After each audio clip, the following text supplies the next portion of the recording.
But the other risk is that there is a risk that the world rushes off and comes to the conclusion it came out of a lab and this damages biotechnology, and it's not true. It might have come in a natural way, and then we've done unnecessary damage to science, which is a great pity. And I'm a big fan of biotechnology. I would think that was a problem.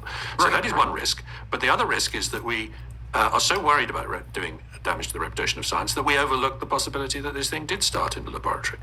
Now, at the same time, also in February 2020, the closest collaborator of the Wuhan lab in the West, a man named Peter Daszak, who runs an organization called the EcoHealth Alliance, which had funneled millions of dollars from US taxpayers to this research in Wuhan over the years, he was preparing a letter for the Lancet, which he got 27 scientists to sign, saying it couldn't possibly have come from a lab, and we've got to shut down that possibility.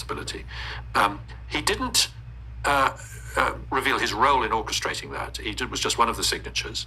He didn't note his conflict of interest in that letter, the fact that he was a very close collaborator and friend of the Wuhan lab. It took 18 months before the Lancet published a statement of conflict of interest under pressure on that. But more important than any of that, the one crucial thing that Peter Daszak didn't reveal, and that we didn't find out until September 2021, was that he had put in an application to the Pentagon, to the DARPA, the research arm of the Pentagon, in 2018, in collaboration with the Wuhan Institute of Virology, among others, to do experiments on SARS-like viruses that they found in bats. And those experiments were to include, if they found ones that weren't very similar to SARS-1, that were new, were to include putting a furin cleavage site into such a virus. Now that is a major discovery. And as I say, we found that out from a leaked document. It's called the Project Defuse. It came to light in September 2021 because someone in DARPA, I think, leaked it to people who were investigating this.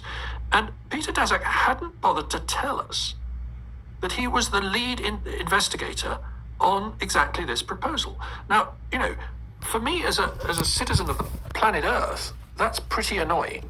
As a scientist and a writer about science, it's even more annoying because, we all want to know what happened here. I don't go into this wanting it to be a lab leak. I just want to know the truth. And it seems absolutely vital to get us as much information as we can. Now, some of that information is in China and they're not being very forthcoming, but information that is in America ought to be volunteered in this case. The other thing, the thing that the Chinese have failed to do is tell us what's in their database. They had a database with 22,000 entries in it at the Wuhan Institute of Virology, which was wildlife pathogens. It was bacteria and viruses that affected wildlife. About 15,000 of them related to bats, and most of those were viruses. So these were the viruses they'd been collecting from, mostly not from Wuhan, but from a long way away, from southern China and Laos and other neighboring countries. And they'd been collecting thousands of these viruses, and they'd been sequencing them, and they'd been characterizing them and describing them, and they had a database. And the purpose of this database, partly funded with US money, was to predict and prevent future pandemics. When, on the 12th of September 2019, that is about 2 months before the pandemic started, as far as we can tell, at 2 o'clock in the morning, that database went offline. It's never come back online. We've never, therefore, been able to access it and look at what viruses they had in that lab.